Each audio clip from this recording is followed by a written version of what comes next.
Justiça autoriza a redistribuição dos horários de pousos e decolagens de voos da Avianca. O advogado Carlos Veloso Filho é o novo ministro substituto do Tribunal Superior Eleitoral. A cadeira pertencia ao ministro Sérgio Banhos, que em abril se tornou ministro efetivo. Condomínio residencial é condenado a indenizar criança que se machucou em brinquedo. Os desembargadores do Tribunal de Justiça do Distrito Federal entenderam que o condomínio é responsável pela manutenção dos brinquedos e segurança das crianças. E que tal a possibilidade de dividir a licença maternidade com o pai? A mãe não faz o filho sozinho, então assim é bem importante a presença do pai.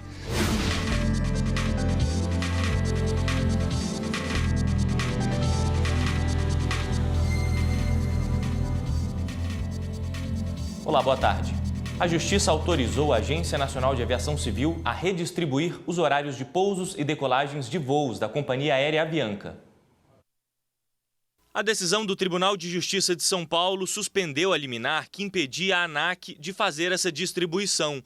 O argumento era de que, sem os horários de voos, a empresa não teria nenhum ativo relevante para vender no leilão de recuperação judicial, que está marcado para a próxima semana, no dia 10 de julho. Mas a ANAC entrou com recurso e a Justiça considerou que proibir a redistribuição de horários de pousos e decolagens prejudica a segurança jurídica e gera um tratamento desigual com outras empresas aéreas.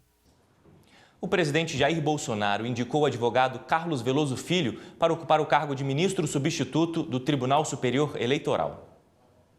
A nomeação de Carlos Mário da Silva Veloso Filho foi publicada no Diário Oficial da União e assinada pelo presidente da República, Jair Bolsonaro. Ele era um dos nomes da lista tríplice enviada pelo Supremo Tribunal Federal ao Palácio do Planalto. O advogado vai ocupar o cargo de ministro substituto como representante da classe de juristas. A cadeira pertencia ao ministro Sérgio Banhos, que em abril se tornou ministro efetivo. O novo ministro substituto é filho do ex-presidente do STF e do TSE, ministro Carlos Veloso. O TSE é composto por 7 ministros titulares, sendo 3 do Supremo Tribunal Federal, 2 do Superior Tribunal de Justiça e 2 da classe dos advogados, assim como os ministros substitutos. Formado em Direito pela Universidade de Brasília, Carlos Mário Veloso Filho atuou como conselheiro federal da Ordem dos Advogados do Brasil e como vice-presidente da OAB do Distrito Federal. Atualmente, integra o Conselho Superior do Instituto dos Advogados Brasileiros e o Conselho Curador do Instituto Vitor Nunes Leal. Além disso, ele é autor de várias publicações e atua como palestrante em temas relacionados à prática do direito perante tribunais superiores brasileiros.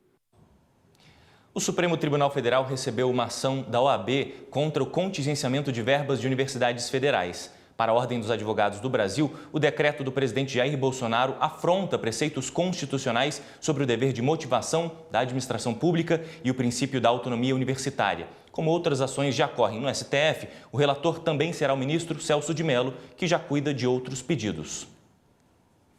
E o Ministério Público Federal conseguiu a condenação de um estuprador de crianças que divulgava os abusos na internet. O abusador registrava em vídeos os abusos sexuais e depois os divulgava em fóruns de pornografia infantil da Deep Web. Os casos foram julgados pela 8ª Vara Federal Criminal de São Paulo.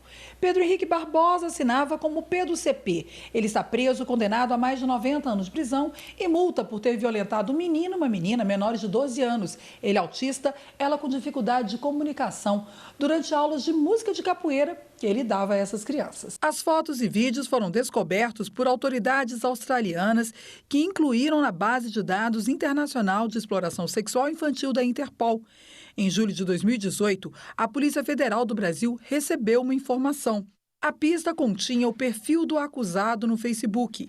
A partir das provas, o Ministério Público Federal denunciou o acusado pelos estupros. Ministro do Superior Tribunal de Justiça nega pedido de liberdade a ex-diretor de presídio de Minas Gerais, acusado de facilitar a transferência para o semiaberto. Ele é investigado por falsidade ideológica, corrupção passiva e prevaricação. De acordo com os autos, o ex-diretor teria recebido R$5 mil para facilitar a transferência de um preso para a cela que abriga condenados do regime semiaberto, além de forjar trabalhos externos para os detentos. A defesa alegou que ele está sofrendo constrangimento ilegal por estar em prisão preventiva há 57 dias sem que a investigação policial tenha sido concluída. Afirmou que a prisão não tem fundamento porque não houve destruição de provas e requereu sua revogação com a substituição por medidas cautelares alternativas.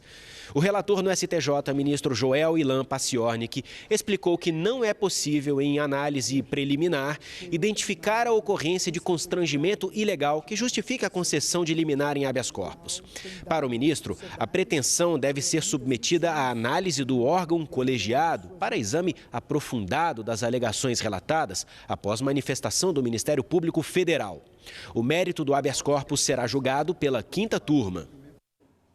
A Polícia Civil e o Ministério Público do Distrito Federal cumpriram mandados de busca e apreensão contra Rubi Lopes, ex-supervisora de emergência do Hospital Regional de Itaguatinga. A polícia quer saber se a ex-funcionária faz parte de um esquema de venda de cirurgias e de leitos na rede pública de saúde. Rubi Lopes ficou conhecida por ser a primeira transexual a trabalhar na Câmara Legislativa do Distrito Federal. E no próximo bloco, o projeto prevê divisão do fim da licença maternidade entre o casal. Nós queremos proporcionar uma melhor discricionariedade das famílias quanto às obrigações e o convívio com o recém-nascido.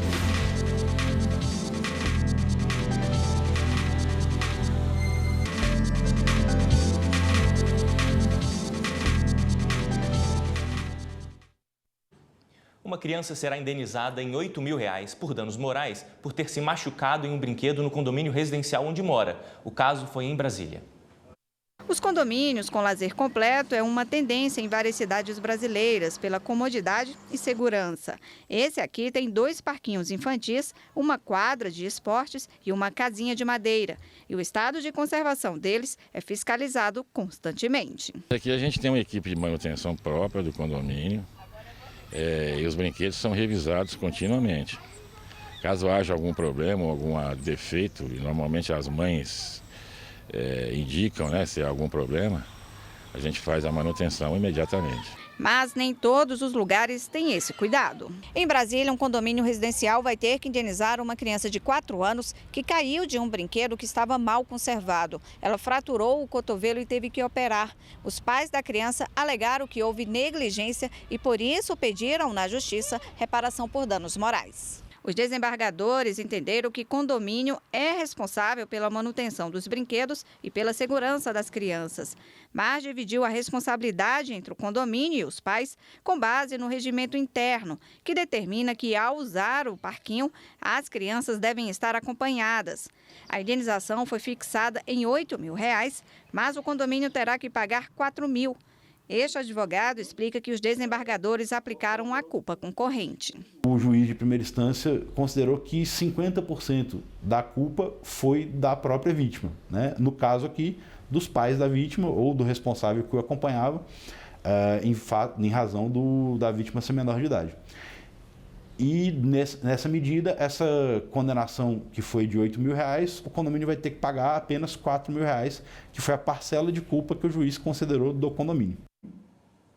Hoje, no serviço público, a mãe tem 180 dias de licença maternidade. Para que o pai possa participar mais dos primeiros meses de vida do filho, o Ministério Público do Trabalho quer dar a possibilidade do casal dividir da forma que achar melhor o fim da licença maternidade.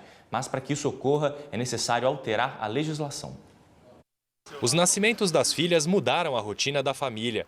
Nos 2 partos, Michele tirou licença maternidade para cuidar das meninas.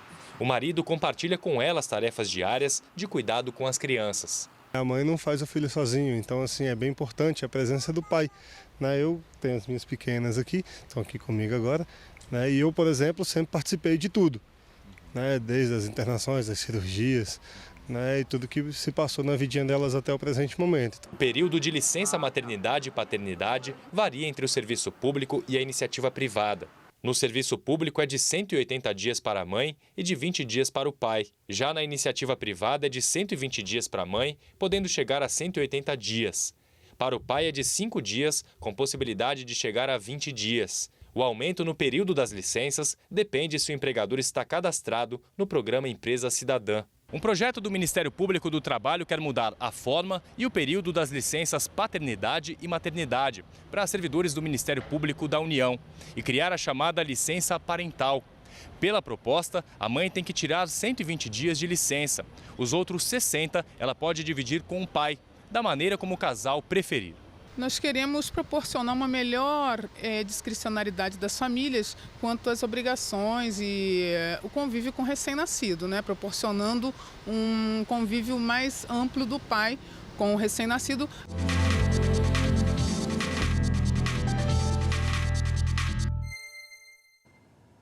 E vamos continuar no assunto e conversar agora com a advogada especialista em direito trabalhista, Carolina Sena. Boa tarde, obrigado pela sua presença aqui no Jornal da Justiça. Boa tarde, é uma honra. Doutora, como que funcionaria essa possibilidade de dividir aquele finzinho ali, os 2 últimos meses, é isso, da licença maternidade? Exato, Galton. A proposta enviada pelo MPT para a Procuradoria é de que os servidores possam, o pai possa utilizar os últimos 60 dias da licença maternidade, que é de 180 dias, no lugar da mãe. E isso a ser acordado entre eles, né? Ou seja, ele prevê essa possibilidade. A ideia é pensada em quê? Em estimular a mãe a voltar para o mercado de trabalho? Qual que é a ideia? Perfeito. Essa ideia eu acho que ela vem totalmente em encontro com o que hoje existe na sociedade, né? Hoje a mulher está no mercado de trabalho, isso é fato. Hoje tem famílias em que o pai que assume esses cuidados com as crianças, então as famílias têm o livre planejamento familiar, que está garantido pela Constituição. E essa proposta ela vem totalmente de acordo com isso, com essa nova realidade, que inclusive ela beneficia principalmente o sujeito que tem que ser beneficiado, que é a criança ou o adolescente, que ele sempre tem que ser beneficiado em qualquer confronto com qualquer outros interesses, os seus interesses têm que sempre ser privilegiados. Então essa proposta ela vem também pensando nessa criança e nesse adolescente. A ideia é deixar livre para o casal decidir, então isso que é interessante também. Perfeito, deixar livre para o casal decidir. Isso vai depender do planejamento de cada casal, né? Cada família tem uma realidade, tem uma escolha e isso é perfeito que a família escolha e não o Estado imponha. Agora, lembrando que é apenas uma proposta, o Ministério Público do Trabalho fez essa proposta, está na Procuradoria-Geral da República, qual que seria esse caminho, então? Perfeito, ele enviou a proposta desse ano de projeto e a Procuradoria que tem a competência para apresentar esse projeto, que aí ele vai seguir a tramitação normal do projeto na Câmara e no Senado e depois para a sanção presidencial. Será que isso pode ser, talvez, se passar mais para frente? Ser um incentivo, talvez, para a iniciativa privada também? Perfeito. Eu acredito que vai sim incentivar a iniciativa privada, porque essa igualdade entre pai e mãe, que é uma igualdade que está prevista na Constituição, no Estatuto da Criança e do Adolescente e no Código Civil, ela é algo que cada vez a gente vê mais na realidade, né? Hoje, a mãe está indo para o mercado de trabalho, não necessariamente é ela que vai ter os cuidados da casa e com os filhos, e o pai está participando, sim, e é direito dele e da família, e principalmente da criança, que o Estado proporciona essa possibilidade dele também cuidar da criança. É difícil avaliar o Congresso, a decisão do Congresso. Já tiveram outros também projetos de lei mais ou menos parecido. Será que uma proposta como essa passa? Não é tão simples assim também, né? Não é tão simples, né? Existe uma série de questões envolvidas, mas eu acredito que isso vai evoluir sim. Tem muitos países, inclusive, Glauco, que existe já essa licença parental. Em vários desses países, essa licença não é nem maternidade nem paternidade, é parental. E aí os dois que escolhem de que forma que eles vão exercer. Então, é algo que o Estado não pode fechar os olhos, que essa realidade existe e se modificou durante os anos. E eu acredito sim que isso vai evoluir e vai ser aprovado. Fazendo aqui uma avaliação sobre licença parental. De uma forma geral, tanto da mãe como do pai. A licença do pai, hoje em dia, é muito pequena, ela deveria ser estendida, talvez, às vezes, não um projeto nesse sentido de dividir, mas talvez até rever, talvez, a possibilidade do pai. Para a iniciativa privada são apenas 5 dias, para quem é servidor público são 20 dias, é muito pouco? Isso já evoluiu um pouco, né? Antes era só 5 dias, que é o que está previsto na Constituição e na DCT, e evoluiu. No serviço público, o pai já tem a possibilidade de estender por até 20 dias, e no serviço privado também, desde que a empresa contratante esteja cadastrada no programa da Empresa Cidadã. Então, isso já ampliou. Isso já evoluiu um pouco, mas ainda assim é muito discrepante da licença maternidade, né? 20 dias comparado com 120 a 180 dias é muito discrepante. Se não valer, talvez, para a iniciativa privada, pode ser que essa proposta influencie, por exemplo, outros órgãos públicos? Talvez funcionaria mais, porque são 6 meses, é um período mais longo? Perfeito. Se essa proposta for apresentada, realmente o projeto for aprovado, que vai valer para todo o serviço público do Ministério Público da União, certamente vai influenciar os outros órgãos, porque é uma questão que beneficia a todos, né? Principalmente a criança e o adolescente, né? Os que criticam veem pelo aspecto econômico do Estado, mas acontece que não vai haver acumulação dessas licenças. O que vai haver é apenas a possibilidade do pai utilizar um período enquanto a mãe volta para o mercado de trabalho, para o seu trabalho. Como ajudaria, por exemplo, a criança, que seria a mais beneficiada ali? Como que funcionaria? Hoje, né, com a evolução da sociedade, antes os trabalhos domésticos, os cuidados com a criança ficavam exclusivamente à mãe, né? E isso fazia com que a criança estabelecesse um vínculo muito maior com a mãe. E a gente está vendo, principalmente no direito de família, essa evolução está cada vez mais, os pais estão cada vez mais presentes e exercendo a sua paternidade. Essa é uma realidade. Muitos pais hoje querem a guarda compartilhada, querem exercer a guarda de seus filhos. Então, essa proposta veio para beneficiar e se atualizar à nova realidade, beneficiar principalmente a criança e o adolescente. Doutora Carolina Sena, obrigado mais uma vez pela sua presença. Eu que agradeço, é uma honra. Boa tarde. Boa tarde. Na Bahia, a Justiça do Trabalho se estende até distritos e municípios distantes da capital. Você vai ver depois do intervalo. O Fórum Trabalhista de Barreiras atende 13 municípios desta região e soluciona por ano cerca de 1.000 processos.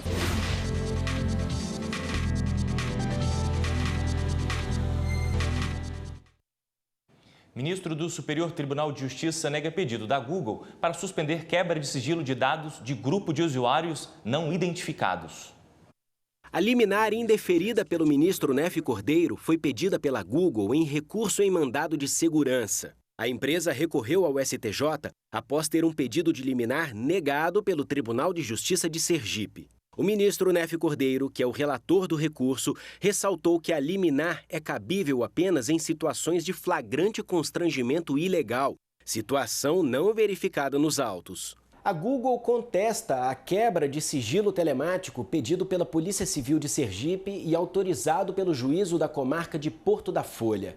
As informações solicitadas incluem nomes de usuários, e-mails e números de identificação de computadores pessoais e telefones celulares.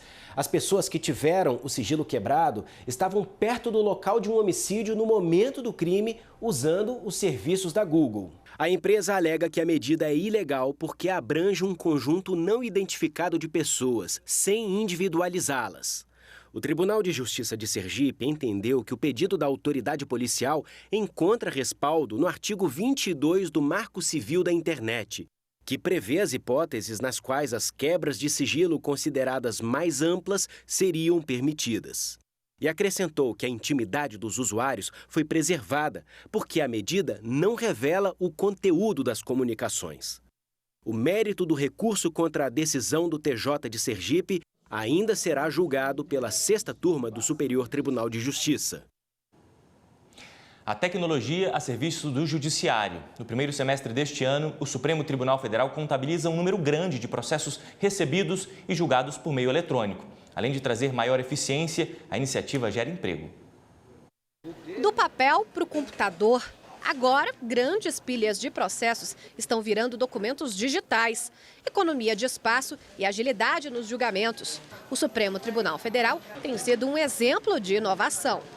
94% das ações do Supremo já tramitam no meio eletrônico. O computador também ajuda e muito o trabalho do STF.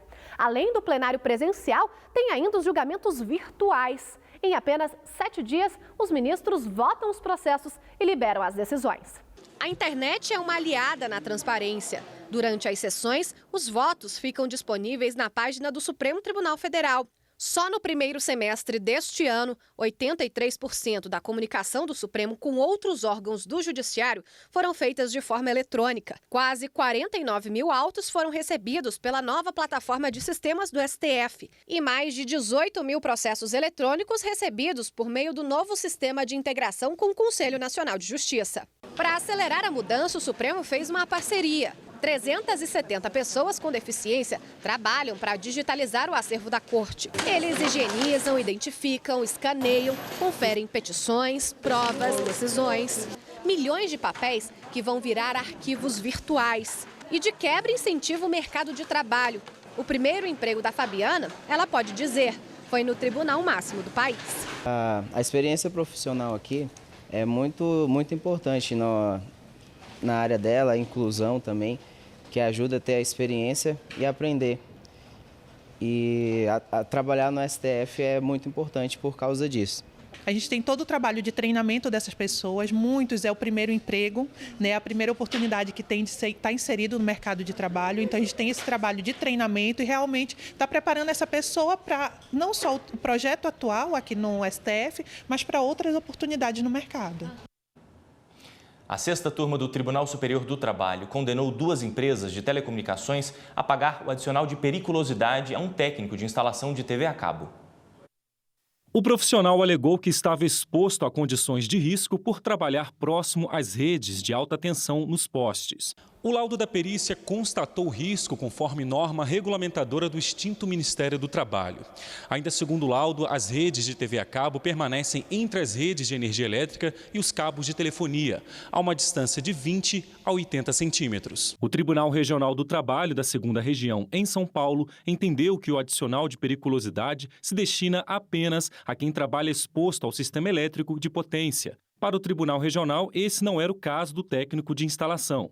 O TRT ainda ressaltou que o fato de 2 redes distintas estarem no mesmo poste, por si só, não qualifica o direito ao benefício. O caso chegou ao Tribunal Superior do Trabalho. No julgamento do recurso de revista do empregado, a 6ª turma observou que, de acordo com a orientação jurisprudencial 347 da seção 1 de dissídios individuais, é devido o adicional de periculosidade aos instaladores e reparadores de linhas e aparelhos de telefonia, desde que no exercício de suas funções fiquem expostos a condições de risco equivalente ao do trabalho exercido com sistema elétrico de potência. Sendo assim, para a turma, esse entendimento se aplica também aos empregados que fazem instalações de TV a cabo. A decisão foi unânime.